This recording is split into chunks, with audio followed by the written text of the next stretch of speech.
আসসালামু আলাইকুম রহমতুল্লাহ।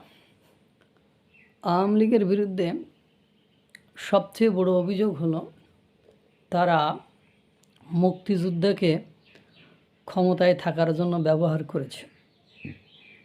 এটাই তাদের বিরুদ্ধে সবচেয়ে বড় এলিগেশন অর্থাৎ অভিযোগ। তারা মুক্তিযুদ্ধের বিপক্ষে যে শক্তি ছিল তাদেরকে দমন নিপীড়ে নির্যাতন করেছে, তাদের রাজনীতিতে আসতে দেয় নাই, তাদেরকে রাজনীতির থেকে নিষিদ্ধ করার চিন্তাভাবনা পর্যন্ত করছে। তারা গণতান্ত্রিক যে চর্চা সেটা করতে দেয় নাই, তারা বিরোধী মতকে কখনোই গুরুত্ব দেয় নাই। আজকে এইগুলোই তাদের বিরুদ্ধে সবচেয়ে বড় অভিযোগ। আজকে মির্জা ফখরুল ইসলাম আলমগীর, বিএনপির মহাসচিব, ওনার একটা বক্তব্যে আমি দেখলাম উনি বলছেন যে ৭১ মানবতা বিরোধী অপরাধ গণহত্যার জন্য পাকিস্তান আজও পর্যন্ত ক্ষমা চায়নি। সুতরাং সেই পাকিস্তানের পক্ষ নেওয়ার কোনো প্রশ্নই ওঠে না।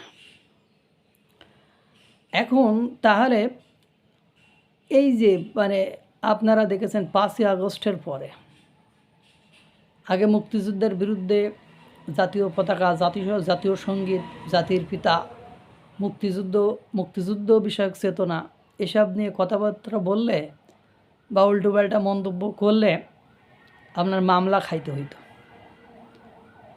আর এখন জুলাই চেতনা, জুলাই আন্দোলন, জুলাই গণঅভ্যুত্থান, জুলাই শহীদ, এদেরকে নিয়ে কথা বললে আপনার চাকরি চলে যায়, মায়ের খাইতে হয়, গণধুলাই খাইতে হয়। আপনারা সে বিষয়গুলো দেখেছেন।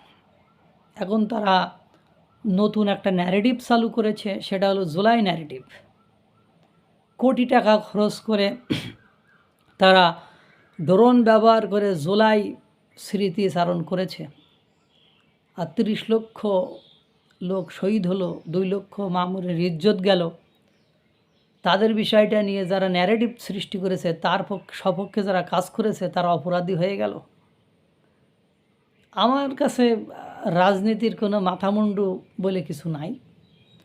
এদেশে যারা ক্ষমতায় থাকে তারাই শুধু নীতিবান, ক্ষমতার বাইরে চলে গেলে তারা সব নীতিভ্রষ্ট। এই যখন অবস্থা, দুটোর মধ্যে কম্পেয়ার করেন তাহলে বুঝবেন যে আসলে নতুন বন্দোবস্তর নামে, সংস্কারের নামে মূলা, আলু, পটল, কদু, মধু এগুলো আমাদের সামনে ঝুলিয়ে রেখেছে।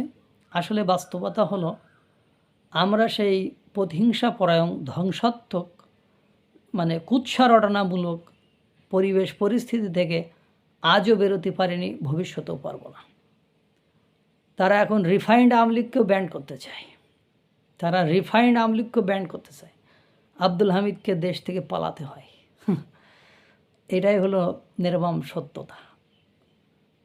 নতুন বন্দোবস্ত বলেও কোনো কিছু নেই, সবই পুরাতন বোতলে, নতুন বোতলে পুরাতন মদ, এর বাইরে আর কিছুই নয়। আল্লাহ তাআলা সকলকে ভালো রাখুক, সুস্থ রাখুক। আসসালামু আলাইকুম ওয়া রাহমাতুল্লাহ।